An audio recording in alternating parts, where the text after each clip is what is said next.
Tel Aviv meledak.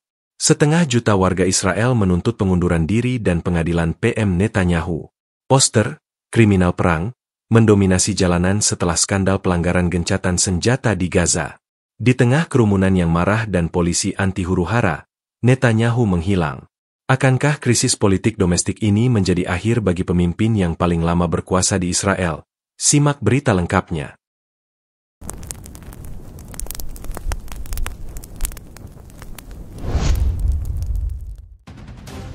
Jalan-jalan utama Tel Aviv malam ini bukan hanya menjadi arteri perkotaan biasa, mereka telah berubah menjadi sungai manusia, mengalir deras dengan kemarahan nasional. Dalam demonstrasi terbesar yang pernah tercatat dalam sejarah politik Israel modern, lebih dari 500.000 warga turun ke jalan, membanjiri lapangan Rabin dan jalan-jalan sekitarnya. Pemandangan dari udara menunjukkan lautan kepala, dihiasi dengan cahaya ribuan ponsel dan plakat yang menyala, menciptakan pemandangan yang tak terbantahkan tentang skala krisis politik domestik yang kini mencekik negara. Tuntutan mereka tunggal, lantang, dan tidak kompromi. Pengunduran diri segera dan pengadilan terhadap Perdana Menteri Benyamin Netanyahu. Gejolak masa ini bukanlah letusan spontan melainkan ledakan yang dipicu oleh serangkaian peristiwa militer dan politik yang merusak kepercayaan publik. Pemicu langsung yang mengubah ketidakpuasan menjadi protes massal adalah laporan pelanggaran gencatan senjata yang menghebohkan di jalur Gaza. Laporan tersebut, yang muncul dari sumber-sumber militer internal dan diverifikasi oleh laporan independen di media, dikutip dari investigasi harian Haaretz, menuduh adanya keputusan politik yang secara sengaja mengabaikan protokol deeskalasi yang disepakati, menyebabkan korban jiwa tambahan yang signifikan di pihak Palestina dan menempatkan tentara Israel dalam risiko yang tidak perlu. Kami datang ke sini bukan hanya karena Gaza, kami datang ke sini karena ia telah mengkhianati kepercayaan suci ini, teriak Ayelet Ben Shimon, 45, seorang pensiunan guru dari Haifa yang melakukan perjalanan jauh bersama keluarganya. Setiap kali ada laporan tentang kekejian, dia bersembunyi. Dia bukan lagi pemimpin, dia adalah beban. Tambahnya, sambil memegang poster besar bertuliskan Hebrai yang diterjemahkan menjadi Netanyahu, beban di leher bangsa. Protes ini secara dramatis mengalihkan fokus nasional. Selama berbulan-bulan, narasi publik didominasi oleh ketegangan militer yang tak berujung, strategi keamanan, dan ancaman eksternal. Namun, dalam satu malam, lebih dari 500 juta orang telah memaksa negara untuk menghadapi ancaman yang mereka anggap lebih serius, krisis kepemimpinan dan integritas politik. Simbolisme di lapangan Rabin sangat tajam. Ribuan plakat, beberapa di antaranya dicetak secara profesional dan banyak lagi yang ditulis tangan dengan spidol, diangkat tinggi-tinggi. Slogan yang paling banyak terlihat adalah tuduhan yang mengguncang fundamental politik Israel, kriminal perang, yang ditujukan langsung pada Netanyahu. Frasa tersebut, yang muncul dalam laporan protes awal oleh Channel 12 News, menggarisbawahi sejauh mana kemarahan publik telah meningkat, bergerak dari kritik kebijakan biasa ke tuduhan pelanggaran hukum dan moral yang serius. Di antara kerumunan, kehadiran tentara dan veteran militer dalam pakaian sipil sangat menonjol. Mereka membawa bendera Israel yang usang, seolah-olah simbol itu telah terlepas dari cengkeraman pemerintah. Salah satu poster yang paling emosional menunjukkan gambar seorang prajurit muda dengan tulisan, "Kami berjuang untuk Israel, bukan untuk kekebalan Bibi," nama panggilan Netanyahu. Situasi semakin tegang karena ketidakhadiran sosok sentral dalam krisis ini. Perdana Menteri Benyamin Netanyahu tidak terlihat di publik sejak laporan pelanggaran gencatan senjata tersebut mencuat ke permukaan. Keheningan dan ketiadaan kehadirannya, baik dalam bentuk pernyataan resmi, konferensi pers, atau penampilan publik yang menenangkan, dianggap oleh para demonstran sebagai pengakuan diam-diam atas kesalahan. Juru bicara pemerintah, dalam pernyataan singkat kepada Times of Israel, bersikeras bahwa PM bekerja tanpa lelah di lokasi yang aman untuk menjaga keamanan Israel. Namun pernyataan ini gagal meredakan kecurigaan, sebaliknya justru memicu spekulasi yang lebih liar di antara kerumunan. Suasana ini tidak lama kemudian meningkat menjadi apa yang digambarkan oleh polisi sebagai ledakan kemarahan nasional yang meluas. Beberapa kelompok demonstran mencoba menerobos barikade di jalan-jalan menuju kediaman resmi PM di Yerusalem, memicu konfrontasi. Polisi Israel merespons dengan mengerahkan unit-unit polisi anti huru-hara secara besar-besaran, termasuk unit berkuda dan mobil meriam air, untuk mengelola apa yang dengan cepat berubah dari protes damai menjadi situasi yang rawan kekerasan. Barikade logam yang didirikan di sepanjang rute utama bukan hanya berfungsi sebagai pemisah fisik, tetapi juga sebagai simbol pembatas antara elit politik yang terisolasi dan rakyat yang memberontak. Laporan awal dari Magen David Adom, MDA, layanan medis darurat Israel, mencatat puluhan kasus luka ringan akibat dorongan dan bentrokan sporadis di garis depan barikade, meskipun sebagian besar demonstrasi tetap terkendali. Bagi banyak analis politik, malam ini adalah potensi titik balik bagi Israel. Skala dan intensitas protes ini menandakan bahwa warga Israel kini berani menantang kepemimpinan Netanyahu, seorang Perdana Menteri yang secara historis mahir dalam mempertahankan kekuasaannya, bahkan saat negara berada di tengah konflik dan sorotan internasional yang tak terhindarkan. Pertanyaan yang muncul kini bukan lagi apakah Netanyahu dapat bertahan dari konflik militer, tetapi apakah ia dapat bertahan dari kebangkitan politik domestik yang mendasar yang menuntut pertanggungjawaban penuh. Tantangan terhadap otoritas ini adalah cerminan dari frustrasi mendalam atas perang yang tampaknya tak berujung dan rasa bahwa kehidupan dan keamanan warga biasa telah dikorbankan demi kelangsungan hidup politik satu orang. Israel kini berada di persimpangan jalan, di mana krisis politik telah sepenuhnya menyerap krisis keamanan. Pergeseran fokus di Israel telah terjadi dengan kecepatan yang mengejutkan, menguapnya konsentrasi pada ancaman roket, operasi militer, dan negosiasi diplomatik yang intens, digantikan oleh introspeksi yang menyakitkan, krisis integritas kepemimpinan. Selama bertahun-tahun, politik Israel, terutama di bawah kepemimpinan Perdana Menteri Benyamin Netanyahu, selalu berhasil menggunakan ketegangan keamanan eksternal sebagai perekat yang menyatukan koalisi dan membungkam kritik domestik. Narasi utamanya selalu tentang, kita melawan mereka, di mana kita adalah bangsa yang bersatu menghadapi musuh bersama. Namun, badai protes 500 juta orang di Tel Aviv secara definitif merobek narasi tersebut. Inti dari keretakan baru ini adalah kesadaran pahit bahwa ancaman terbesar bagi stabilitas Israel mungkin tidak berasal dari Gaza atau Lebanon, tetapi dari dalam kantor Perdana Menteri itu sendiri. Banyak analis politik, termasuk Dr. Shmuel Luzzatto, Kepala Departemen Ilmu Politik di Universitas Bar-Ilan, berpendapat bahwa protes ini adalah hasil dari akumulasi defisit kepercayaan publik yang mencapai titik didih. Dalam komentarnya yang diterbitkan di kolom opini Yediot Ahronot, Dr. Luzzatto menulis, ini bukan hanya tentang gencatan senjata. Ini adalah tentang erosi bertahap dari rasa pengorbanan yang setara. Rakyat merasa bahwa mereka diminta membayar harga tertinggi dengan nyawa putra dan putri mereka, sementara Perdana Menteri secara eksklusif berjuang untuk kelangsungan hidup politiknya sendiri, bukan kelangsungan hidup negara. Titik didih ini datang setelah laporan tentang pelanggaran gencatan senjata di Gaza. Meskipun rincian militernya masih diselimuti kerahasiaan operasional, media-media independen, yang dipimpin oleh laporan investigasi dari surat kabar The Marker, berhasil mengungkap dugaan bahwa keputusan untuk melanjutkan operasi tertentu setelah gencatan senjata disepakati berasal dari dorongan politik yang kuat, bukan kebutuhan militer mendesak. Sumber anonim militer senior yang dikutip oleh surat kabar tersebut menyebutkan adanya intervensi yang tidak biasa dari tingkat kabinet, yang seolah-olah dirancang untuk menunjukkan ketegasan di mata pemilih garis keras, terlepas dari konsekuensi perjanjian internasional. Kami diberitahu bahwa ini adalah perang untuk membela rumah kami, tetapi ternyata ini adalah perang untuk membela jabatannya, kata Avital Cohen, 38, seorang pengacara dan aktivis dari Ramat Gan, yang diwawancarai langsung di tengah kerumunan yang padat. Cohen menyoroti bahwa uang pajak yang seharusnya dialokasikan untuk pertahanan dan kesejahteraan sosial dialihkan ke pengeluaran keamanan yang dipertanyakan dan proyek-proyek yang menguntungkan kroni politik. Kami membiarkan ketegangan eksternal menutupi korupsi internal. Sekarang penutup itu telah terangkat. Perubahan fokus ini memiliki implikasi mendalam bagi koalisi yang berkuasa. Secara tradisional, partai-partai sayap kanan dan keagamaan ultra-ortodoks adalah tulang punggung kekuasaan Netanyahu, bersatu di bawah platform keamanan yang keras. Namun, kini, bahkan suara-suara dari dalam koalisi mulai menunjukkan keraguan, meskipun secara tertutup.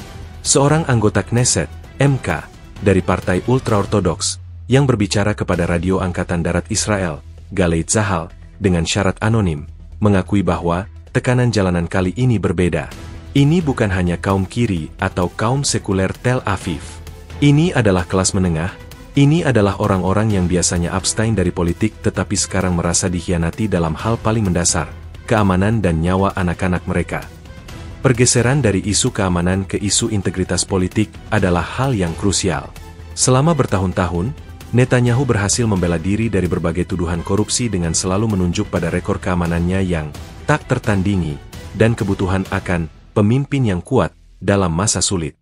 Namun, tuduhan bahwa ia mempertaruhkan nyawa tentara dan melanggar perjanjian damai demi keuntungan politik domestik telah merusak fondasi narasi tersebut. Ketika poster-poster di lapangan Rabin secara terbuka melabelinya sebagai kriminal perang, itu adalah indikasi bahwa pertempuran politik telah bergeser dari debat kebijakan menjadi pertarungan moral yang mendasar. Deborah Kaplan, 51, seorang sejarawan dan komentator politik veteran yang tulisannya dimuat di berbagai media berbahasa Inggris seperti The Jerusalem Post, mencatat bahwa demonstrasi ini menandai pemberontakan kelas profesional.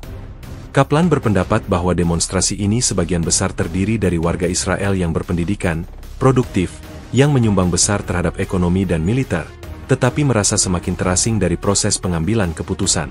Mereka menuntut transparansi, dan yang mereka dapatkan adalah keheningan, atau lebih buruk lagi, manipulasi. Mereka tidak hanya menuntut Perdana Menteri baru, mereka menuntut sistem yang baru. Dalam konteks ketegangan yang terus berlanjut di perbatasan utara dan selatan, pergeseran fokus ke krisis internal ini menimbulkan bahaya strategis. Daniel Levy, seorang peneliti senior di think tank keamanan Israel Institute for National Security Studies, INSS, memperingatkan dalam wawancara di Channel 13 News bahwa musuh-musuh Israel di kawasan ini melihat perpecahan ini dan akan mencatat bahwa kepemimpinan Israel saat ini dilemahkan oleh pertempuran internal, bukan oleh serangan eksternal. Hal ini dapat meningkatkan risiko kalkulasi yang salah oleh pihak-pihak yang bermusuhan. Ringkasnya, krisis politik signifikan yang meletus di Tel Aviv bukanlah sekadar protes rutin. Ini adalah pernyataan eksplisit bahwa rakyat Israel tidak lagi membiarkan ketegangan militer menutupi kekurangan kepemimpinan dan integritas. Mereka telah memutuskan untuk memindahkan perang dari perbatasan ke dalam negeri, menuntut pertanggungjawaban dari pemimpin mereka yang bersembunyi. Pergeseran ini menunjukkan titik balik yang substansial. Bagi Israel, ancaman kini didefinisikan ulang, dari bom di luar negeri menjadi kebohongan di dalam negeri. Malam Tel Aviv yang dipenuhi lautan manusia bukan hanya sebuah aksi politik, melainkan sebuah teater simbolis di mana setiap poster, setiap teriakan, dan terutama, setiap ketidakhadiran, membawa beban makna yang sangat berat. Di tengah nyala obor dan spanduk yang mengecam, dua elemen menonjol yang mengubah protes ini dari sekadar ketidakpuasan menjadi pernyataan penolakan moral yang radikal, penggunaan stempel kriminal perang pada Netanyahu dan menghilangnya sang Perdana Menteri dari pandangan publik. Tuduhan kriminal perang yang dipampang di ribuan poster, dicetak tebal dengan cat merah darah, menandai eskalasi retorika politik domestik yang belum pernah terjadi sebelumnya di Israel. Biasanya, istilah semacam itu dicadangkan untuk musuh-musuh negara atau tokoh-tokoh otoriter asing. Menggunakan frasa tersebut terhadap seorang Perdana Menteri petahana, terutama yang sangat identik dengan keamanan nasional Israel, adalah indikasi bahwa batas-batas kritik politik telah sepenuhnya runtuh. Aktivis utama di balik desain poster yang viral ini, yang menyebut diri mereka, Generasi 73, merujuk pada tahun Perang Yom Kippur, menjelaskan motivasi mereka dalam wawancara eksklusif dengan Walla News. Itamar Levy, 29, juru bicara kelompok tersebut, mengatakan, "Kami tidak menggunakan frasa ini dengan ringan. Ini bukan hanya karena pelanggaran gencatan senjata, ini karena pola. Pola di mana keputusan politik yang sembrono secara konsisten membahayakan nyawa warga sipil dan tentara demi kepentingan pribadi atau politik.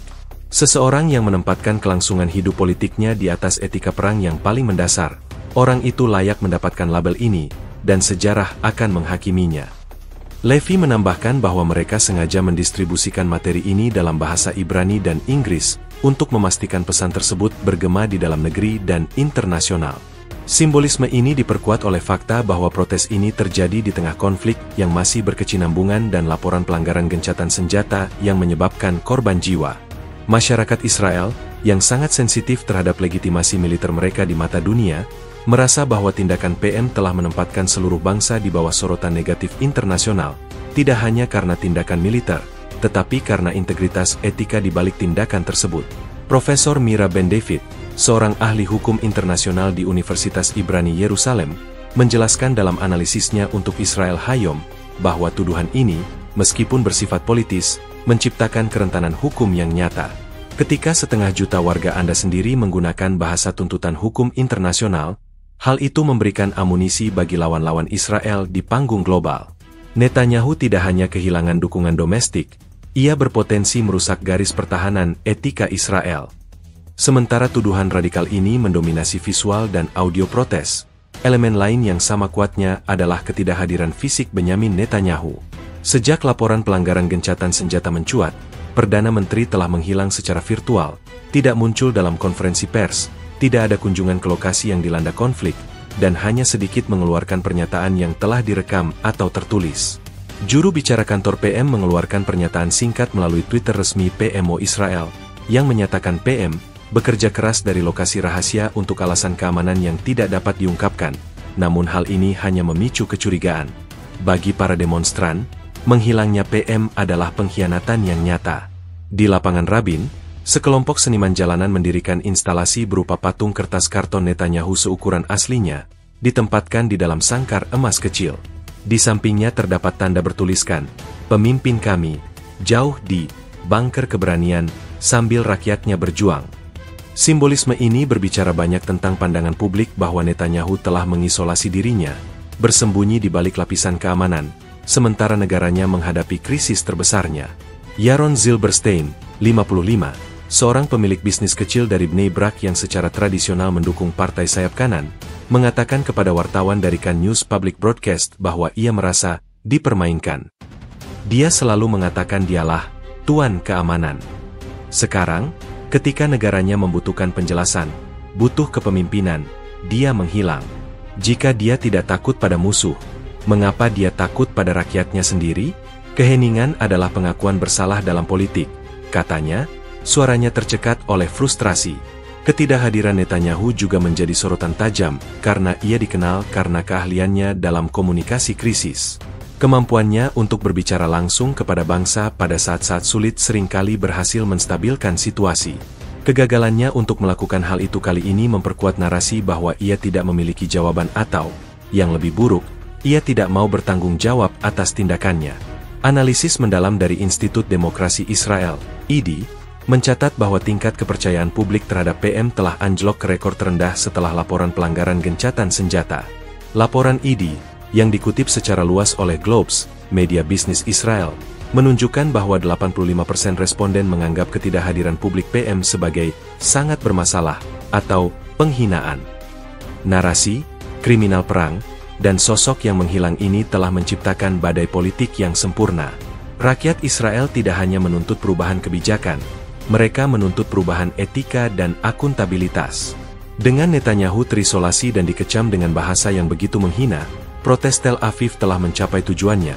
Mereka telah mendefinisikan ulang posisi Perdana Menteri dari pemimpin yang tidak tersentuh menjadi tersangka yang bersembunyi. Babak ini secara fundamental telah mengubah medan pertempuran politik Israel, memindahkan pertarungan dari garis depan militer ke pengadilan opini publik. Apa yang dimulai sebagai demonstrasi damai di lapangan Rabin dengan cepat bertransformasi menjadi ledakan kemarahan nasional yang memerlukan respons keamanan besar-besaran. Ketika volume kerumunan melampaui 1,5 juta orang, mengalir dari jalan-jalan utama Tel Aviv dan mengancam untuk memblokade arteri vital serta bergerak menuju markas-markas pemerintahan, otoritas Israel memutuskan untuk meningkatkan pengerahan mereka secara drastis. Pusat dari narasi babak ini adalah pengerahan polisi anti huru-hara, Yasam, dan pendirian barikade sebagai upaya terakhir untuk mengelola amukan publik yang tak terbendung. Pemerintah, melalui juru bicara Kepolisian Nasional Israel, Israel Police Spokespersones Unit, menyatakan bahwa pengerahan unit khusus ini adalah tindakan pencegahan yang mutlak diperlukan untuk menjaga ketertiban umum dan memisahkan kerumunan dari zona sensitif keamanan. Namun, bagi para demonstran, kehadiran polisi anti huru-hara, lengkap dengan helm, perisai, baton, dan kendaraan meriam air, dianggap sebagai provokasi dan konfirmasi visual bahwa pemerintah memandang warganya sebagai musuh domestik. Laporan dari lapangan yang disampaikan oleh reporter lapangan Channel 12 News, Ben Caspit, menggambarkan adegan yang tegang dan kacau. Awalnya, polisi reguler yang bertugas. Tetapi ketika kelompok-kelompok besar mulai mendorong barikade logam di persimpangan King George Street dan Allenby, mencoba bergerak menuju Jalan Kaplana, rute ke markas militer dan Kementerian Pertahanan, situasinya meningkat pesat. Dalam hitungan menit, kami melihat truk-truk Yasam tiba dengan sirene meraung, mengeluarkan unit-unit elit yang terlihat siap tempur. Unit polisi anti huru-hara, yang terkenal karena pelatihan ketat mereka dalam pengendalian kerusuhan, ditempatkan untuk membentuk garis pertahanan fisik. Lini pertama barikade didirikan menggunakan pagar kawat berduri dan penghalang logam tinggi. Di belakangnya, berdiri tegak para petugas dengan formasi yang rapat. Keputusan ini, yang dilaporkan disetujui dalam rapat keamanan mendadak yang dipimpin oleh Menteri Keamanan Publik, menekankan betapa seriusnya pemerintah menilai potensi ancaman yang ditimbulkan oleh kerumunan yang marah ini. Tujuan utama dari barikade dan pengerahan aparat adalah untuk mengelola kerumunan dan mencegah akses ke dua area penting. Zona pemerintahan militer di Tel Aviv, memastikan markas besar militer dan kompleks kementerian tetap aman. Rute menuju Yerusalem, mencegah demonstran secara massal berbaris menuju kediaman resmi Perdana Menteri di Yerusalem, yang berjarak sekitar 1 jam perjalanan. Ironisnya, upaya untuk membatasi kerumunan justru meningkatkan kemarahan mereka. Ketika meriam air mulai diaktifkan untuk membubarkan kelompok-kelompok yang paling agresif, suasana berubah total. Avi Mizrachi, 24, seorang mahasiswa yang menjadi relawan medis di tempat kejadian, menggambarkan pengalamannya kepada reporter Haaretz. Meriam air itu sangat dingin, dan efeknya bukan hanya fisik, tapi psikologis. Itu mengubah protes menjadi pertarungan. Orang-orang yang tadinya hanya berdiri dan berteriak, kini mulai melemparkan botol air atau barang-barang kecil ke arah polisi. Itu adalah batas di mana dialog berakhir dan konfrontasi dimulai. Laporan Magen David Adom, MDA, layanan medis darurat Israel, mengonfirmasi peningkatan korban luka segera setelah bentrokan dimulai. Meskipun sebagian besar luka hanya memar dan kasus paparan gas air mata yang minimal, dilaporkan hanya digunakan secara terbatas, MDA mencatat bahwa lebih dari 70 orang menerima perawatan medis di tempat, sebagian besar akibat dorongan dalam kerumunan yang panik dan bentrokan sporadis dengan garis polisi. Meningkatnya ketegangan ini menciptakan dilema akut bagi polisi. Mereka bertugas melindungi keamanan nasional, namun mereka berhadapan dengan warga negara mereka sendiri yang menuntut akuntabilitas dari pimpinan politik yang sama-sama mereka layani. Kepala Polisi Distrik Tel Aviv, yang identitasnya dirahasiakan karena sensitivitas situasi, dilaporkan dalam sebuah briefing eksklusif kepada Israel Public Broadcasting Corporation, KAN, bahwa perintah mereka adalah untuk menggunakan pengekangan maksimal. Sumber tersebut menekankan bahwa tidak ada yang ingin melihat adegan kekerasan sipil di Tel Aviv. Tujuan kami adalah mempertahankan garis sampai kerumunan secara alami menyusut, bukan untuk memaksanya dengan kekerasan yang tidak perlu. Namun, di tengah hiruk-pikuk bentrokan, terdengar juga suara-suara persatuan yang aneh. Beberapa unit veteran militer yang berdemonstrasi, yang membawa simbol Brothers in Arms, sebuah gerakan mantan perwira militer yang kritis terhadap Netanyahu, berusaha keras untuk menenangkan kelompok-kelompok yang lebih muda dan lebih emosional, meminta mereka untuk tidak memprovokasi polisi. Upaya ini menunjukkan adanya lapisan kontrol diri dalam ledakan kemarahan ini, sebuah pengakuan bahwa tujuan mereka adalah untuk menggulingkan seorang pemimpin, bukan untuk menjatuhkan sistem hukum dan ketertiban secara keseluruhan. Secara politik, pengerahan polisi anti huru-hara ini memiliki efek bumerang. Analis politik terkemuka Dana Weiss, yang berbicara di siaran khusus Channel 2 News, berpendapat bahwa gambar-gambar konfrontasi antara polisi Israel dan warga Israel di tengah ibu kota negara itu akan menjadi legasi dari masa jabatan Netanyahu. Perdana Menteri yang seharusnya menjadi simbol persatuan dan kekuatan kini menjadi wajah dari divisi yang mendalam. Gambar barikade yang memisahkan polisi bersenjata lengkap dari 1,5 juta rakyat yang marah adalah bukti visual kegagalan kepemimpinannya. Itu adalah potret Israel yang terbelah. Dengan barikade yang kokoh berdiri dan teriakan, Netanyahu harus diadili, yang bergema melalui megafon demonstran, panggung telah diatur untuk konfrontasi politik jangka panjang. Eskalasi ini memastikan bahwa krisis tidak akan berakhir dengan cepat. Ledakan kemarahan telah dikelola, tetapi tidak dipadamkan, dan pertarungan untuk masa depan politik Israel kini telah bergeser dari arena Knesset, parlemen, ke jalanan yang dibarikade. Demonstrasi kolosal yang mengguncang Tel Aviv telah melampaui sekadar protes. Ia telah diidentifikasi oleh para sejarawan dan analis sebagai potensi titik balik yang mendefinisikan kembali hubungan antara warga dan negara Israel. Untuk sebuah negara yang selalu mendefinisikan eksistensinya melalui perjuangan keamanan eksternal, ledakan domestik ini menandakan bahwa ancaman eksistensial yang paling mendesak kini bersifat politik, bukan militer. Ini adalah momen perhitungan, Retskoning, di mana tantangan terhadap kepemimpinan Perdana Menteri Benyamin Netanyahu tidak hanya bersifat elektoral, tetapi eksistensial bagi struktur politiknya sendiri. Penting untuk dipahami bahwa ini bukan kali pertama Netanyahu menghadapi tantangan besar, tetapi skalanya dan, yang lebih penting, substansi tuduhannya, menjadikannya unik. Di masa lalu, protes seringkali terbagi tajam di sepanjang garis ideologis tradisional, kiri versus kanan, sekuler versus religius. Namun, protes ini, yang dipicu oleh dugaan pelanggaran etika dan sembrono dalam perang, telah berhasil menarik dukungan dari spektrum yang jauh lebih luas, termasuk segmen yang secara tradisional merupakan basis pendukungnya. Dr. Gideon Levy, seorang komentator politik terkemuka yang dikenal karena kritiknya yang tajam dan tulisannya di harian Haaretz, menyebut insiden ini sebagai pemberontakan kelas pekerja dan kelas menengah yang kecewa. Dalam artikel terbarunya, ia menulis, Netanyahu selalu mengandalkan kesetiaan buta para pemilih yang percaya bahwa hanya dialah yang bisa melindungi mereka. Sekarang, orang-orang itu berdiri di lapangan Rabin sambil menuntut pengadilan, bukan perlindungan. Titik baliknya adalah ketika masyarakat menyadari bahwa pemimpin yang seharusnya melindungi mereka adalah alasan utama mengapa mereka merasa tidak aman. Titik balik ini berpusat pada kegagalan Netanyahu untuk memisahkan politik pribadinya dari kebijakan keamanan nasional. Tuduhan bahwa ia melanggar gencatan senjata di Gaza demi keuntungan politik telah menciptakan keraguan yang tak terpulihkan di benak warga Israel yang mengirimkan anak-anak mereka ke medan perang. Gerakan Brave Soldiers, sebuah kelompok yang terdiri dari orang tua tentara yang gugur, mengeluarkan pernyataan yang dikutip secara luas oleh Channel 13 News, mengatakan, "Kami telah mengorbankan segalanya untuk negara ini. Kami tidak akan membiarkan pengorbanan itu dinodai oleh permainan politik yang sinis.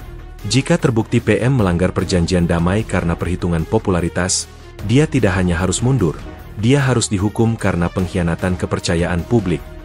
Di tengah keretakan domestik ini, sorotan internasional menjadi semakin intens.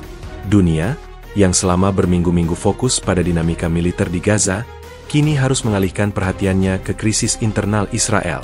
Gambar-gambar polisi anti huru-hara yang menghadapi ratusan ribu warga Israel yang marah disiarkan di seluruh jaringan berita global, dari BBC hingga Al Jazeera dan CNN. Kontras visual antara citra Israel sebagai benteng demokrasi di Timur Tengah dan citra konfrontasi sipil yang kacau menciptakan dilema diplomatik bagi sekutu-sekutu Israel, terutama Amerika Serikat dan negara-negara Eropa.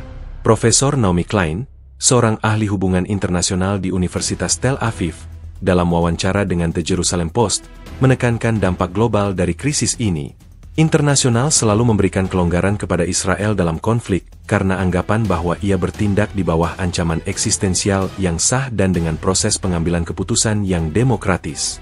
Ketika ratusan ribu orang Israel sendiri melabeli pemimpin mereka, kriminal perang, dan menuduhnya manipulasi demi kekuasaan, legitimasi Israel di mata dunia akan tergerus habis. Sorotan internasional ini bukan hanya soal gambar, ini soal legitimasi untuk bertindak di masa depan. Situasi ini menempatkan tekanan luar biasa pada para pemimpin dunia untuk memberikan pernyataan, meskipun sebagian besar memilih bersikap hati-hati.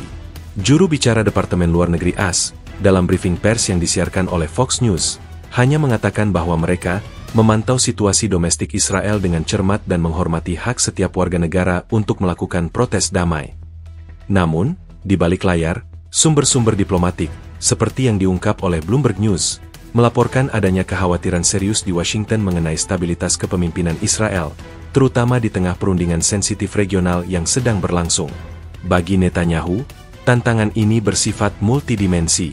Ia tidak hanya harus menghadapi kemarahan massa dan tuntutan pengunduran diri, tetapi juga harus menangkis potensi perpecahan dalam koalisi sayap kanan dan serangan hukum yang diperbarui.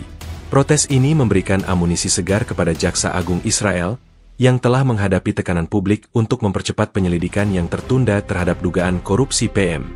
Sebuah laporan investigasi yang diterbitkan oleh Globes menunjukkan bahwa Jaksa Agung telah memerintahkan timnya untuk meninjau kembali semua materi yang relevan, terkait dengan tindakan PM yang mungkin telah melanggar etika publik selama masa konflik. Singkatnya, titik balik yang diyakini sedang terjadi adalah transisi dari sistem politik yang didominasi oleh kekuasaan dan karisma pribadi Netanyahu menjadi sistem yang didorong oleh tuntutan pertanggungjawaban dan integritas institusional.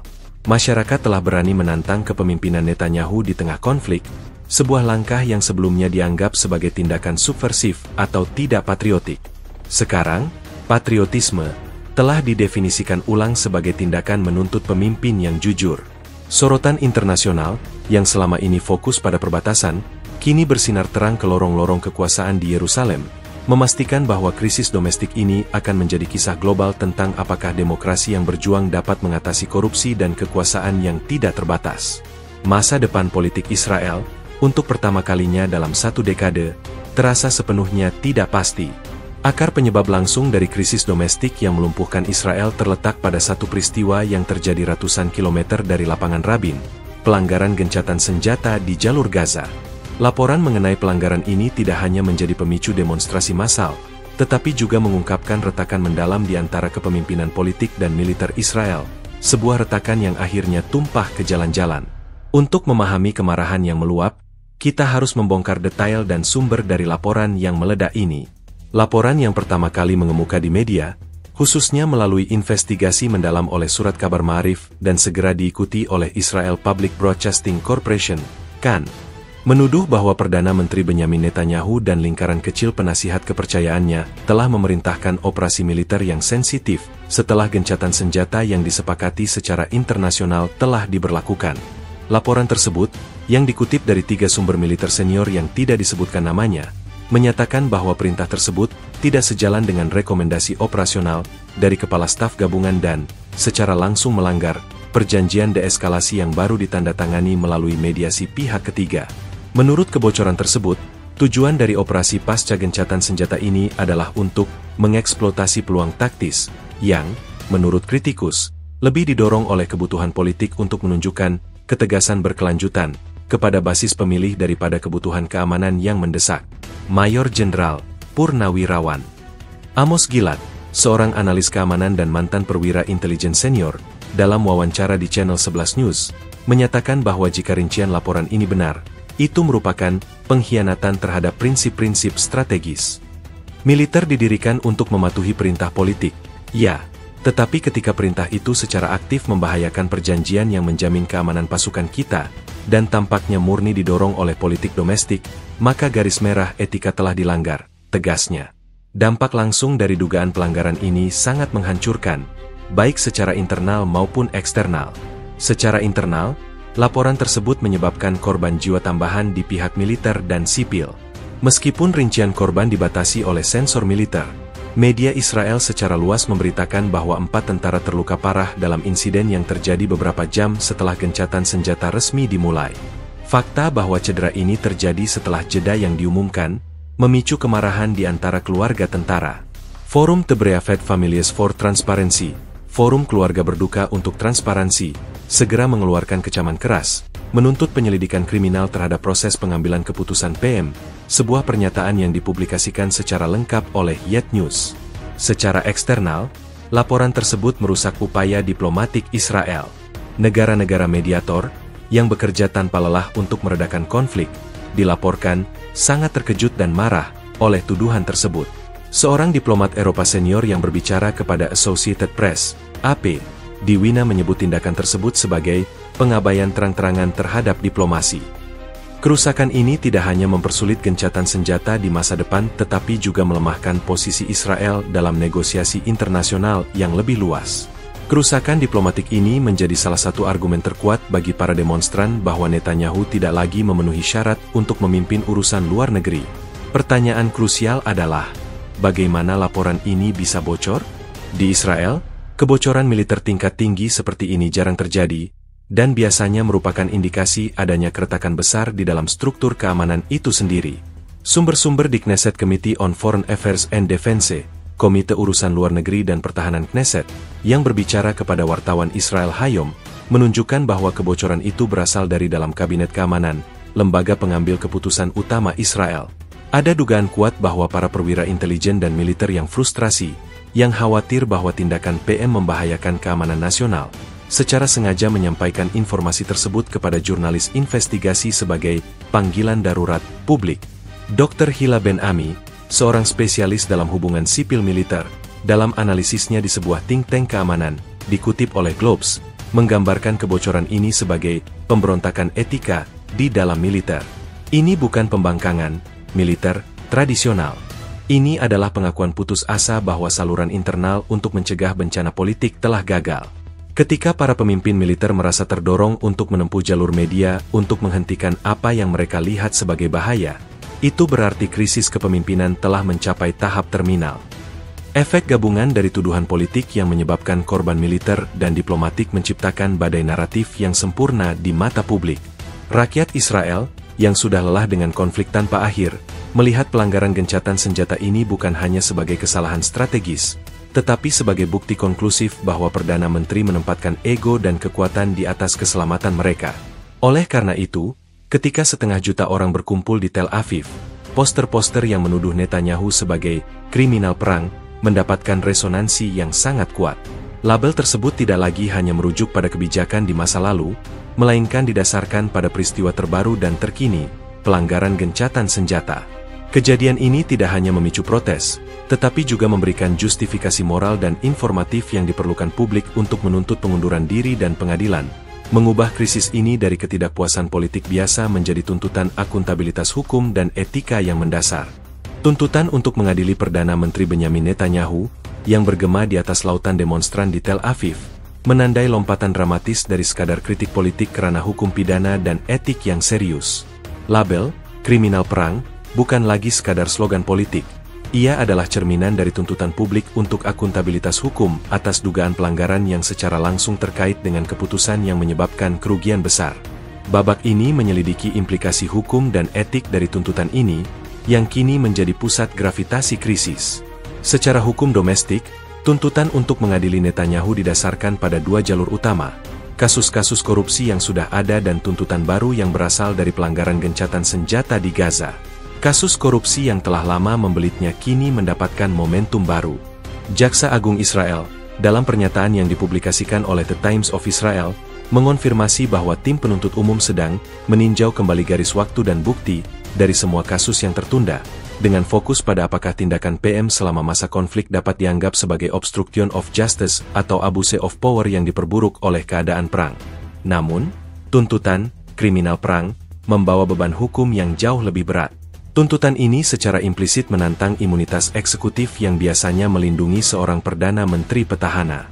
Para demonstran dan kelompok aktivis hukum, seperti Gerakan untuk Pemerintahan yang Bersih, Movement for Clean Government, berpendapat bahwa dugaan tindakan yang secara sengaja melanggar gencatan senjata dan membahayakan nyawa tentara demi keuntungan politik dapat diklasifikasikan sebagai pelanggaran berat kewajiban publik dan, dalam konteks yang paling ekstrim, dapat membuka jalan bagi dakwaan yang lebih serius terkait dengan hukum militer dan hukum internasional. Profesor Eliakim Rubinstein, mantan hakim Mahkamah Agung Israel, yang diwawancarai oleh Channel 11 News, menjelaskan kompleksitasnya. Meskipun istilah kriminal perang secara teknis merujuk pada kejahatan yang diadili di pengadilan internasional, dalam konteks domestik, ia menyiratkan bahwa PM melanggar hukum Israel dalam menjalankan perang. Jika dapat dibuktikan bahwa ada niat politik jahat dalam memerintahkan operasi pasca gencatan senjata, bukan kesalahan penilaian, tetapi niat, maka itu melampaui kegagalan politik dan memasuki ranah perilaku kriminal.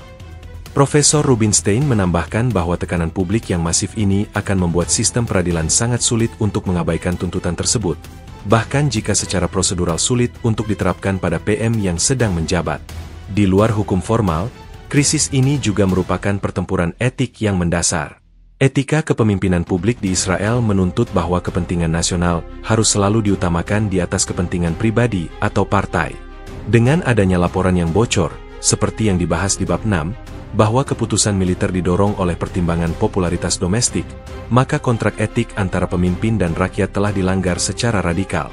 Rabbi Menachem Hachohen, seorang tokoh publik yang berpengaruh dan cendekiawan agama, dalam esai yang dimuat di Yet News, menyoroti dimensi moralnya. Kecintaan pada Israel tidak boleh ditukar dengan kesetiaan pada seorang pria. Jika seorang pemimpin mengorbankan nyawa tentara kita, bahkan secara tidak langsung, demi menyelamatkan kursinya, maka dia telah melakukan dosa moral yang tidak dapat ditebus. Hukum Allah dan hukum negara menuntut pertanggungjawaban, tulis Rabbi Hachohen, menunjukkan bahwa perpecahan ini telah meluas hingga ke institusi moral dan agama. Tuntutan pengadilan juga mendapat sorotan tajam dari kelompok-kelompok hak asasi manusia, yang berpendapat bahwa ini adalah kesempatan bagi Israel untuk menunjukkan komitmennya terhadap aturan hukum, rule of law, di tengah konflik. Organisasi B'Tselem, dalam sebuah rilis pers yang dikutip oleh Agence France-Presse, AFP, menyatakan bahwa, jika Israel tidak dapat mengadili pemimpinnya sendiri atas pelanggaran yang jelas di masa perang, bagaimana kita dapat mengharapkan dunia untuk percaya pada sistem peradilan kita? Tuntutan untuk pengadilan Netanyahu adalah ujian terhadap karakter demokratis bangsa. Secara politik, tuntutan pengadilan menjadi senjata yang sangat ampuh. Tuntutan ini berfungsi sebagai penghalang mutlak terhadap segala upaya Netanyahu untuk mendapatkan kesepakatan imunitas politik di masa depan. Setiap lawan politik yang mungkin mempertimbangkan kesepakatan koalisi dengan Netanyahu kini harus menghadapi risiko amukan publik dan tuduhan memfasilitasi kriminal perang. Untuk menanggapi tuntutan ini, kantor Perdana Menteri, melalui penasihat hukumnya, merilis pernyataan singkat yang tegas. Pernyataan itu, yang diterbitkan di Globes, menepis semua tuduhan sebagai kampanye kotor yang dihasut oleh kaum kiri, dan bersikeras bahwa semua keputusan mengenai gencatan senjata diambil berdasarkan rekomendasi keamanan yang paling valid dan paling ketat. Perdana Menteri mematuhi setiap aspek hukum Israel.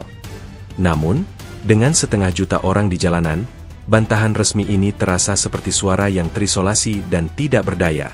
Pertarungan hukum yang menjulang ini tidak hanya akan menentukan nasib Benyamin Netanyahu, tetapi juga akan membentuk presiden penting bagi masa depan kepemimpinan Israel.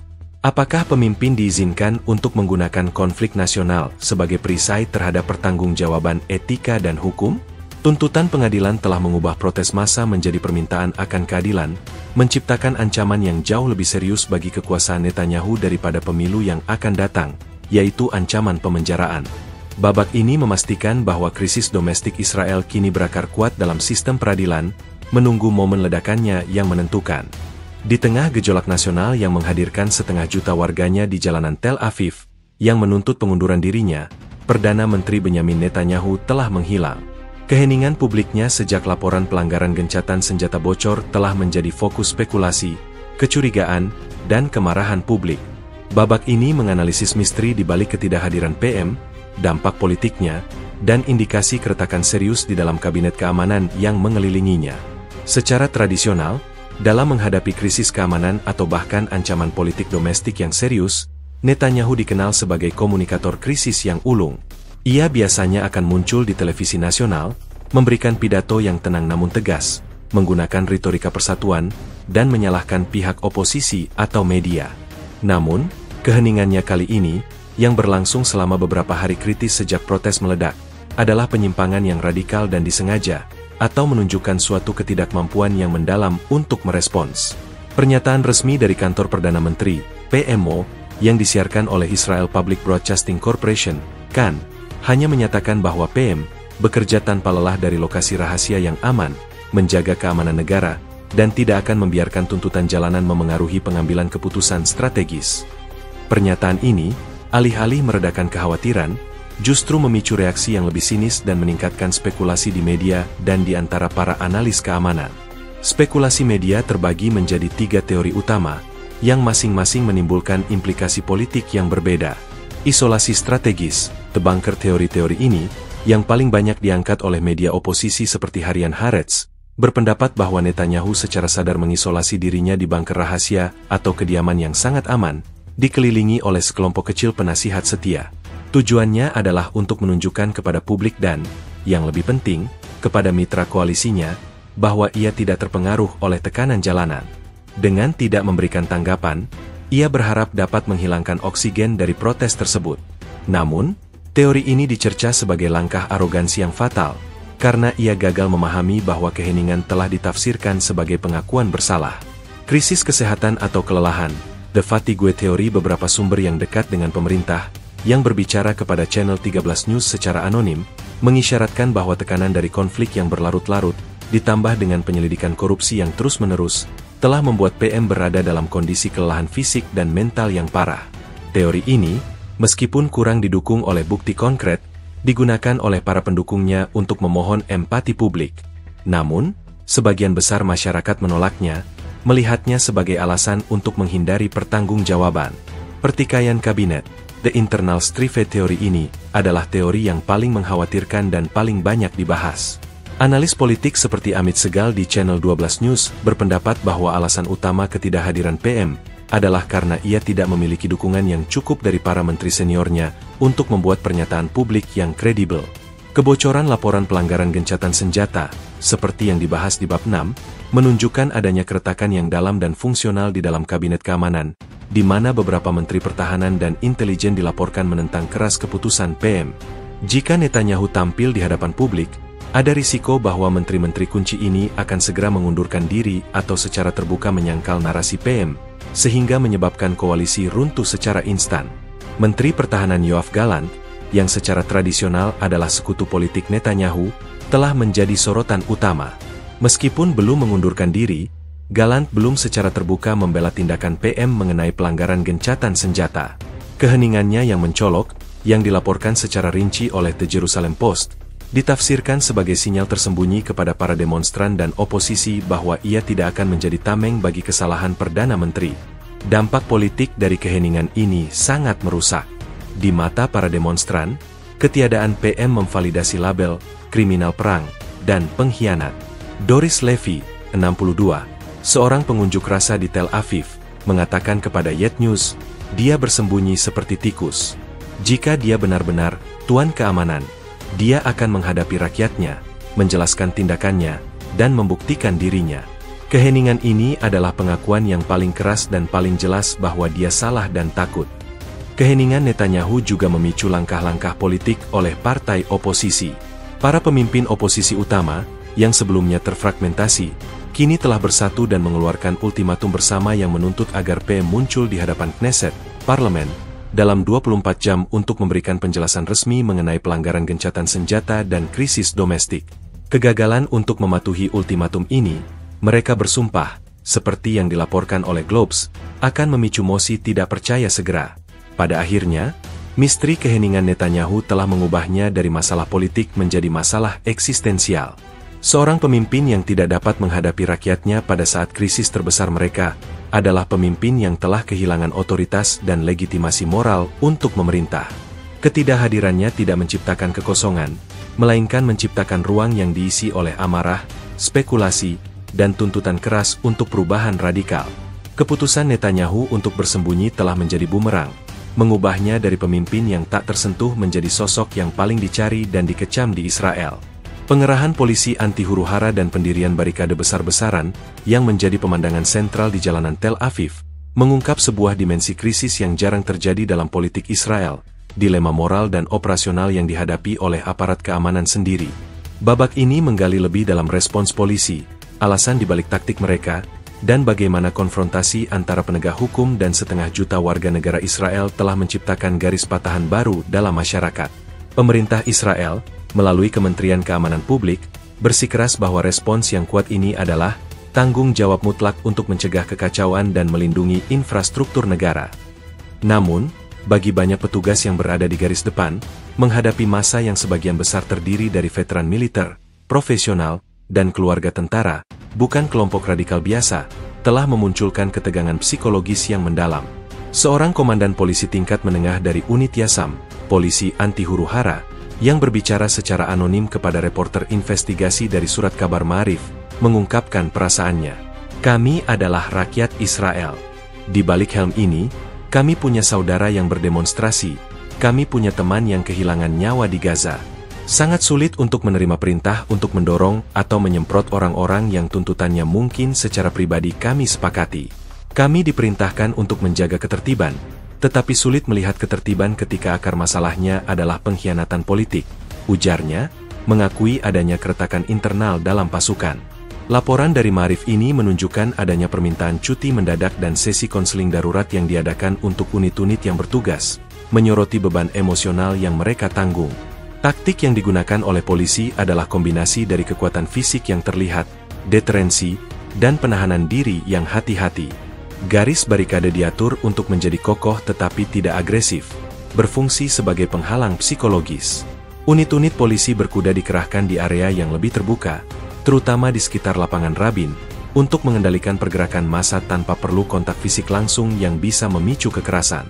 Namun, Ketika kelompok-kelompok kecil dan lebih radikal mencoba melewati atau merobohkan barikade di Jalan Kaplana, rute menuju Kementerian Pertahanan, taktik tersebut meningkat menjadi penggunaan meriam air dan, dalam kasus yang jarang terjadi, penggunaan granat kejut suara. Mayor Gil Cohen, seorang analis keamanan dan konsultan manajemen krisis, dalam komentarnya yang disiarkan di Channel 12 News, memuji upaya penahanan diri polisi secara keseluruhan. Mengingat skala dan intensitas kemarahan, potensi kekerasan yang fatal sangat tinggi. Keputusan untuk memprioritaskan barikade fisik daripada konfrontasi langsung menunjukkan bahwa kepemimpinan polisi berusaha menghindari pertumpahan darah sipil. Mereka tahu bahwa gambar seorang polisi Israel memukuli seorang veteran IDF atau ibu-ibu yang berduka akan menjadi bencana PR, hubungan masyarakat, yang tidak dapat diperbaiki untuk pemerintah, jelasnya. Namun, di balik barikade, narasi para demonstran menuduh adanya penggunaan kekuatan yang tidak proporsional. Organisasi The Legal Aid Forum, forum bantuan hukum, yang dibentuk oleh para pengacara relawan di tengah protes, mengeluarkan laporan awal yang mencatat lebih dari 150 insiden dugaan penyalahgunaan kekuasaan oleh polisi. Laporan yang disebarkan melalui media sosial dan dikutip oleh Haaretz ini, mencakup tuduhan penangkapan sewenang-wenang terhadap individu yang tidak melakukan kekerasan dan penggunaan meriam air yang tidak pandang bulu. Forum tersebut menuntut penyelidikan independen terhadap operasi polisi, menunjukkan bahwa krisis ini kini mencakup tuntutan reformasi penegakan hukum. Ketegangan mencapai puncaknya di sekitar pukul tengah malam, ketika unit-unit polisi yang ditempatkan di dekat persimpangan Jalan Azrieli berhadapan dengan sekelompok besar demonstran dari gerakan Brothers in Arms, kelompok veteran militer yang kritis terhadap Netanyahu. Para veteran ini mengenakan kaos mereka dan berdiri diam di depan barikade, menggunakan kehadiran mereka sebagai perisai moral. Eyal Ben Artzi, 40, seorang perwira cadangan yang ikut berdemonstrasi, mengatakan kepada reporter dari Yet News, "Polisi di depan kami adalah rekan-rekan kami, orang-orang yang kami latih bersama. Kami tidak akan menyerang mereka, tetapi kami juga tidak akan mundur. Kami menggunakan kehormatan militer kami sebagai pertahanan. Kami ingin mereka tahu, kami tidak melawan Anda, kami melawan pria yang bersembunyi di bunker." Konfrontasi yang sunyi dan tegang ini, yang berlangsung selama berjam-jam, menjadi simbol paling kuat dari dilema polisi, menghadapi kawan seperjuangan mereka sendiri atas perintah seorang pemimpin yang legitimasi moralnya dipertanyakan. Pemerintah Netanyahu, melalui pernyataan singkat, terus menuding oposisi dan media yang mempolitisasi pengerahan polisi. Menteri Keamanan Publik, dalam sebuah tweet yang direplikasi oleh Channel 14 News, memuji keberanian dan profesionalisme polisi Israel dalam menghadapi kekerasan yang diorganisir oleh elemen ekstremis. Namun, narasi ini kesulitan untuk mendapatkan daya tarik ketika sebagian besar demonstran terlihat sebagai warga negara yang patuh hukum dan berduka. Pada akhirnya, di garis depan konfrontasi, barikade fisik yang didirikan oleh polisi di Tel Aviv mencerminkan barikade yang jauh lebih dalam yang telah didirikan antara pemerintah dan rakyatnya. Keputusan untuk menggunakan kekuatan yang besar, bahkan jika dilakukan dengan pengekangan yang relatif, adalah pengakuan bahwa kepemimpinan Netanyahu telah kehilangan kemampuan untuk memerintah dengan konsensus, dan kini harus bergantung pada kekuatan negara untuk mempertahankan jaraknya dari tuntutan keadilan rakyat. Dilema polisi adalah cerminan dari dilema nasional. Kemana letak loyalitas sejati ketika moralitas kepemimpinan dipertanyakan secara radikal? Di balik angka-angka kolosal dan analisis politik yang kering, demonstrasi di Tel Aviv adalah perwujudan kolektif dari ratusan ribu kisah pribadi yang penuh dengan rasa sakit, pengkhianatan, dan harapan yang samar. Babak ini mendalami suara-suara di dalam kerumunan, menangkap esensi kemarahan nasional dan bagaimana insiden pelanggaran gencatan senjata telah menyentuh urat nadi emosi warga Israel yang sudah rapuh karena konflik yang berkepanjangan. Bagi banyak orang, ini bukan sekadar protes politik, ini adalah ritual pembersihan nasional. Mereka datang bukan untuk berteriak menentang sebuah kebijakan, melainkan untuk berteriak melawan apa yang mereka rasakan sebagai erosi moral di tingkat kepemimpinan tertinggi. Mereka yang membanjiri lapangan Rabin mewakili segmen masyarakat yang melintasi garis demografi, guru, insinyur, tentara cadangan, ibu rumah tangga, dan pemilik bisnis kecil, yang semuanya merasa dikhianati oleh seorang pemimpin yang mereka yakini telah mengutamakan kelangsungan hidup pribadinya di atas keselamatan kolektif mereka. Tamar Golan, 58, seorang ibu dari 3 anak dari Rishon Lezion, berdiri di dekat barikade, memegang foto putranya yang saat ini bertugas di zona perbatasan. Ia berbicara kepada reporter Yet News dengan mata berkaca-kaca, Suaranya hampir tidak terdengar di tengah kebisingan. Saya datang ke sini karena anak saya. Ketika mereka, pemerintah, membuat kesepakatan gencatan senjata, saya menarik napas lega, berpikir dia akan aman, paling tidak untuk sementara. Kemudian saya mendengar tentang laporan, pelanggaran. Itu seperti ditikam di belakang, katanya, sambil memeluk rat poster bertuliskan, "Nyawa anakku bukan alat tawar-menawar Bibi." Saya tidak peduli dengan politiknya, tetapi ketika ia mulai mempermainkan nyawa anak-anak kami untuk memenangkan poin politik, itu sudah menjadi kejahatan terhadap kemanusiaan. Kami hanya menuntut dia diadili, karena dia mencuri ketenangan dan keamanan kami. Narasi pengkhianatan ini diperkuat oleh kehadiran signifikan para veteran dan cadangan militer, yang membentuk gerakan moral di dalam protes. Gerakan Shield of Israel, Perisai Israel, yang sebagian besar terdiri dari mantan komandan unit tempur, mengeluarkan pernyataan resmi yang disiarkan oleh Channel 13 News, menyatakan bahwa mereka berdemonstrasi karena integritas komando telah dilanggar. Mereka berpendapat bahwa keengganan PM untuk mengambil tanggung jawab atas pelanggaran gencatan senjata merusak moral di garis depan. Kapten, cadangan, Roni Sahar, 34, yang berdiri tegak dalam barisan demonstran, mengatakan, "Kami dididik untuk mengambil tanggung jawab penuh atas setiap peluru yang ditembakkan. Bagaimana mungkin pemimpin kami, yang mengeluarkan perintah, bersembunyi di balik keheningan? Kami tidak bisa bertempur dengan hati yang bersih jika kami tidak percaya pada etika komando di atas kami." Di lapangan Rabin, kemarahan juga diungkapkan melalui seni dan teater jalanan. Selain poster, kriminal perang, yang agresif, banyak instalasi seni interaktif yang menekankan isolasi Netanyahu. Salah satu instalasi yang paling menarik perhatian, yang dipublikasikan secara luas di Instagram dan Facebook oleh para demonstran, adalah meja kabinet kosong, sebuah meja panjang yang hanya memiliki satu kursi berlampu sorot, dengan nama para menteri yang hadir ditulis di atas kursi lain, dan sebuah tanda besar bertuliskan, "Kursi pemimpin, kosong sejak krisis." Simbolisme ini menyoroti bagaimana ketidakhadiran Netanyahu telah menciptakan kekosongan kepemimpinan yang terasa pahit bagi publik. Dr. Ofra Bental, seorang sosiolog yang mempelajari gerakan sosial di Universitas Ben Gurion, dalam analisis yang ia kirimkan ke The Jerusalem Post, menjelaskan bahwa kemarahan ini adalah hasil dari kelelahan empati masyarakat terhadap konflik dan kekuasaan. Masyarakat Israel lelah. Mereka telah berkorban, mereka telah hidup di bawah ketegangan yang konstan, dan mereka mengharapkan kompensasi berupa kepemimpinan yang jujur. Ketika kompensasi itu dicabut oleh tindakan politik yang sinis, pelanggaran gencatan senjata, responsnya bukanlah ketidakpuasan, melainkan kemarahan moral yang mendalam. Mereka merasa dieksploitasi, jelas Dr. Bental. Kemarahan juga ditujukan kepada para menteri dan anggota koalisi Netanyahu yang terus bungkam atau secara formal mendukungnya.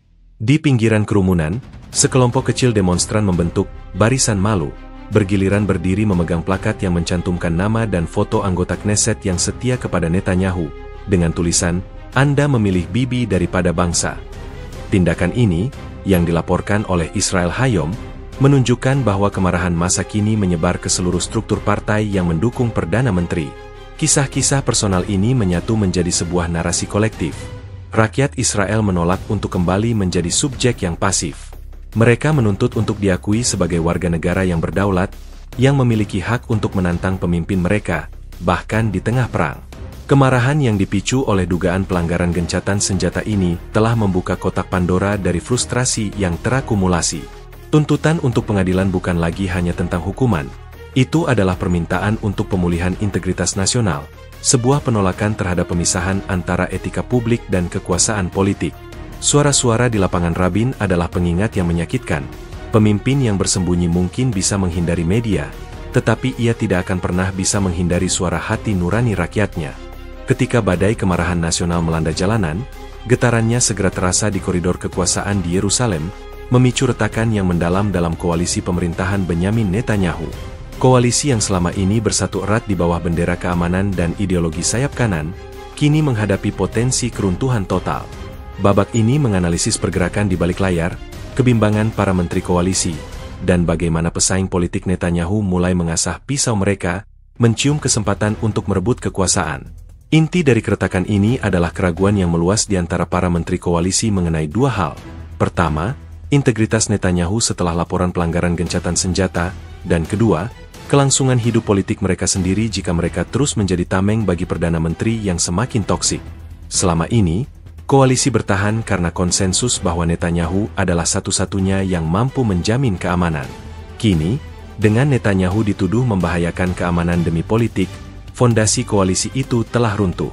Sumber-sumber politik tingkat tinggi yang berbicara secara anonim kepada harian Maarif mengonfirmasi adanya pembicaraan rahasia dan intens yang terjadi di antara para pemimpin partai koalisi, khususnya dari partai-partai kecil keagamaan dan sayap kanan. Pembicaraan ini dilaporkan berfokus pada Plan B, skenario pasca Netanyahu. Seorang anggota Knesset, MK, senior dari salah satu partai ultraortodoks mengungkapkan kepada Maarif, "Kami memiliki mandat dari para pemilih kami untuk melindungi nilai-nilai, bukan untuk melindungi seorang individu yang dikejar oleh hukum. Kami tidak bisa membiarkan kapal tenggelam hanya karena kapten menolak menyerahkan kemudi. Keheningan Perdana Menteri telah membingungkan kami. Jika dia tidak dapat meyakinkan rakyat, bagaimana dia dapat meyakinkan kami?" Sorotan tajam diarahkan pada Menteri Pertahanan Yoav Gallant, yang secara strategis menjaga jarak yang mencolok dari PM sejak meletusnya protes. Gallant, yang memiliki kredibilitas militer yang tinggi dan merupakan tokoh penting dari sayap kanan, belum secara terbuka mengutuk tuntutan untuk pengunduran diri Netanyahu. Keheningannya bukan dilihat sebagai kesetiaan, melainkan sebagai manuver politik yang hati-hati. Analis politik Dr. Afifa Ben-Zion, yang menulis untuk The Jerusalem Post, berpendapat bahwa Gallant sedang menunggu saat yang tepat. Gallant tahu bahwa dia adalah wajah kredibilitas keamanan di tengah kabinet yang dituduh tidak etis. Dia tidak akan mengorbankan posisinya dengan membela PM. Jika dan ketika koalisi runtuh, Gallant diposisikan untuk menjadi wajah transisi, membawa kredibilitas militer ke pemerintahan pasca Netanyahu, analisis Dr. Ben-Zion. Pesaing utama Netanyahu, termasuk mantan Perdana Menteri Yair Lapid dan Benny Gantz, telah memanfaatkan krisis ini dengan efisien. Mereka telah berhasil membentuk front oposisi bersatu dan mengeluarkan tuntutan bersama untuk pemilu segera dan penyelidikan independen terhadap pelanggaran gencatan senjata. Lapid, dalam konferensi pers yang disiarkan di seluruh channel 11 News, menyatakan, krisis ini tidak dapat diselesaikan dengan meriam air, tetapi dengan kotak suara. Netanyahu telah kehilangan mandat moral dan operasionalnya untuk memimpin. Setiap hari ia bertahan adalah bahaya bagi keamanan Israel. Gantz, yang membawa beban kredibilitas militer yang sama dengan Gallant, juga menekankan tuntutan pengadilan. Dalam wawancara dengan Yet News, Gantz menantang menteri-menteri koalisi secara langsung. Kepada menteri-menteri yang bijaksana di koalisi, Anda punya pilihan. Apakah Anda akan menyelamatkan seorang pria yang bersembunyi di balik barikade? Atau apakah Anda akan menyelamatkan negara? Rakyat sudah berbicara. Jangan biarkan politik Anda merobek Israel. Manuver di parlemen, Knesset, juga menunjukkan bahwa koalisi berada di ambang kehancuran. Partai-partai oposisi telah mengajukan serangkaian RUU mosi tidak percaya yang terkoordinasi. Meskipun RUU ini mungkin tidak memiliki cukup suara untuk disahkan saat ini, tujuannya adalah untuk memaksa setiap MK, anggota Knesset, untuk secara terbuka memilih pihak, sehingga memperjelas siapa yang masih mendukung PM. Laporan dari Globes mengindikasikan bahwa 5 hingga 7 MK dari partai-partai kecil koalisi sedang mempertimbangkan untuk memecah, defecting, dan bergabung dengan oposisi, sebuah angka yang akan cukup untuk menjatuhkan mayoritas tipis Netanyahu. Selain itu, krisis ini telah membuka celah bagi munculnya sosok-sosok politik baru yang mencoba membentuk alternatif. Sebuah gerakan yang disebut New Integrity Bloc, yang dipimpin oleh tokoh-tokoh teknokrat dan mantan kepala keamanan yang non-partisan, dilaporkan sedang mencari dukungan finansial dan politik. Blok ini berjanji untuk memberikan kepemimpinan yang bebas dari korupsi dan politik partisan. Pendanaan mereka, yang sebagian besar berasal dari diaspora Yahudi yang kecewa dengan situasi di Israel, dianalisis dalam laporan khusus oleh The Times of Israel, yang melihatnya sebagai upaya nyata pertama untuk mengakhiri siklus politik Netanyahu yang beracun. Singkatnya, retakan dalam koalisi Netanyahu bukan lagi potensi, melainkan kenyataan yang berkembang. Tekanan dari jalanan telah memberikan insentif politik bagi sekutu-sekutu PM untuk menyelamatkan diri mereka sendiri. Mereka menyadari bahwa kesetiaan kepada Netanyahu kini merupakan liabilitas politik yang mematikan. Dengan Gallant berdiam diri, pesaing-pesaing bergerak cepat, dan MK-MK kecil mencari pintu keluar, pemerintah Israel berdiri di ambang kejatuhan. Babak ini menetapkan panggung untuk hari-hari politik paling dramatis yang mungkin pernah dialami negara itu, di mana nasib satu orang akan menentukan nasib seluruh bangsa. Sementara mata dunia dan Israel tertuju pada lautan demonstran di Tel Aviv, realitas keras di perbatasan negara tidak berhenti. Konflik dengan entitas bersenjata di Gaza dan potensi ancaman yang terus membayangi dari perbatasan utara tetap menjadi kenyataan. Babak ini menganalisis dampak langsung dari krisis domestik yang melumpuhkan terhadap situasi keamanan yang berkelanjutan dan tantangan yang belum pernah terjadi sebelumnya yang kini dihadapi oleh Angkatan Pertahanan Israel, IDF. Krisis kepemimpinan yang dipicu oleh laporan pelanggaran gencatan senjata telah menciptakan situasi paradoks. Israel harus menghadapi konflik eksternal yang sensitif di bawah kepemimpinan yang integritas dan legitimasinya sedang dipertanyakan di dalam negeri. Hal ini secara fundamental mengganggu rantai komando dan moral operasional militer. Seorang jenderal IDF yang bertugas di Komando Selatan, yang memberikan briefing eksklusif kepada sekelompok kecil wartawan militer, dikutip oleh Channel 11 News, mengakui bahwa krisis politik telah menjadi pengalih perhatian yang sangat serius. Moral di antara pasukan dan komandan di lapangan tetap tinggi, tetapi mereka bertanya-tanya. Mereka melihat gambar-gambar di berita, mereka mendengar bahwa keputusan untuk melanjutkan operasi tertentu, pasca gencatan senjata, mungkin didorong oleh politik. Hal ini menimbulkan keraguan di antara mereka tentang tujuan sebenarnya dari misi mereka. Tugas terberat kami sekarang adalah mempertahankan kepercayaan bahwa mereka berjuang untuk negara, bukan untuk menyelamatkan jabatan seorang politisi, ujar jenderal tersebut, menekankan bahwa militer harus berjuang melawan musuh di luar dan keraguan di dalam. Institut Studi Keamanan Nasional Israel, INSS, dalam analisis terbarunya yang disebarkan kepada pembuat kebijakan, memperingatkan bahwa musuh-musuh Israel di kawasan tersebut, khususnya faksi-faksi militan, sedang memantau krisis domestik ini dengan cermat.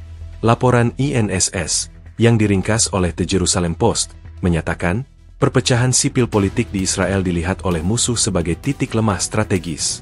Mereka mungkin menginterpretasikan situasi ini sebagai kesempatan untuk meningkatkan agresi mereka atau menguji batas kesabaran Israel, percaya bahwa kepemimpinan yang dilemahkan akan ragu-ragu untuk merespons dengan kekuatan penuh. Kekhawatiran utama adalah bahwa konflik yang berlanjut kini tidak hanya menjadi urusan militer tetapi juga urusan politik murni, di mana setiap tanggapan IDF dapat dipolitisasi dan diserang secara domestik.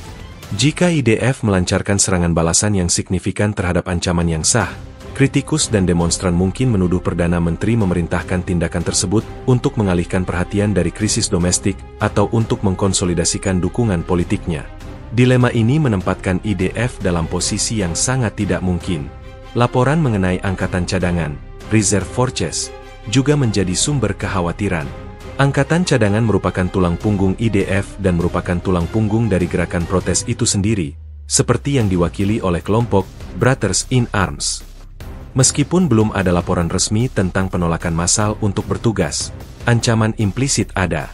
Kolonel Cadangan Meir Harpas, seorang analis keamanan yang menulis untuk Yet News, mendesak para prajurit cadangan untuk memisahkan tugas operasional mereka dari protes politik. Anda harus melayani, Anda harus melindungi negara.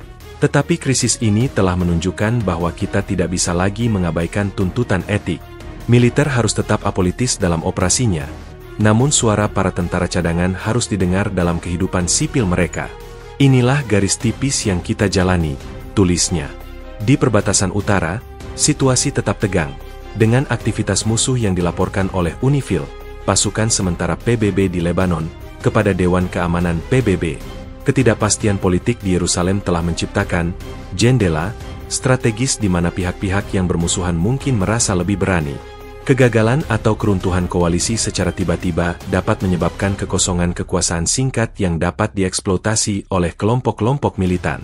Tantangan bagi militer Israel saat ini adalah untuk menjaga kesiapan operasional puncak sambil menghadapi moral yang tertekan dan potensi gangguan dari politik internal. Ini memerlukan kepemimpinan militer yang sangat kuat dan independen. Kepala Staf IDF, dalam pesan internal yang bocor kepada media, dikutip oleh Israel Hayom, dilaporkan telah mengeluarkan perintah untuk memperkuat rantai komando, memisahkan operasi dari perselisihan politik, dan memprioritaskan keamanan nasional di atas segalanya. Pesan ini adalah upaya untuk menahan dampak dari gejolak politik, memastikan bahwa ketidakpercayaan pada seorang pemimpin tidak merusak kepercayaan pada institusi pertahanan. Pada akhirnya, konflik yang berlanjut di perbatasan berfungsi sebagai pengingat yang suram dan konstan akan risiko yang dihadapi Israel. Krisis domestik telah memperburuk risiko ini, menciptakan situasi di mana keamanan nasional kini terikat erat dengan integritas politik. Pertanyaannya bukan lagi apakah Israel dapat memenangkan konflik militernya, tetapi apakah ia dapat memenangkan konflik internalnya tepat waktu untuk mencegah musuh-musuhnya memanfaatkan kelemahannya. Protes di Tel Aviv, meskipun berfokus pada politik domestik, kini memiliki implikasi keamanan di tingkat strategis.